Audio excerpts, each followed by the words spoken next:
Vashi railway स्टेशनवरून पहिली local आता रवाना झाली। तब्बल 6 ते 7 तासानंतर वाशीहून सीएसएमटी साठी ही लोकल रवाना झाली।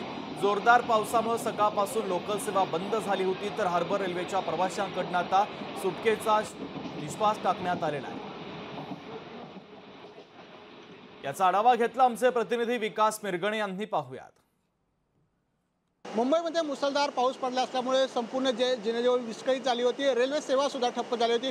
वाशीहून जे रेल्वे आली ती पूर्ण मुंबईमध्ये पोहोचलेली आहे। 1 वाजता वाशीवरून जे रेल्वे निघाली होती ती आता सीएसटीला दाखल झालेली आहे। त्यामुळे संपूर्ण जे आहे रेल्वे सेवा आता कुठेतरी पूर्वपदावर येताना दिसून येत आहे। त्यामुळे मोठ्या प्रमाणामध्ये जे या ट्रेनमध्ये जे आहे नागरिक बसले होते, त्यामुळे जर आपण बघितलं हे सुद्धा नागरिक आता ट्रेनमधून बाहेर पडलेले, त्यामुळे पूर्णपणे रेल्वे सेवा जी ठप्प झाली होती ते पूर्वपदावर आणण्याचं काम जे आहे रेल्वे प्रशासन करताना दिसून येते। त्यामुळे संपूर्ण व्यवस्था जी रेल्वेची कोलमडली होती, त्यामुळे नागरिकांना मोठ्या प्रमाणात त्रास सहन करावा लागला।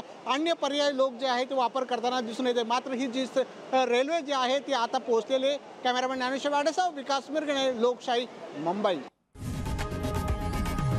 लोकशाही मराठी ऐका, पहा, जागरूक रहा।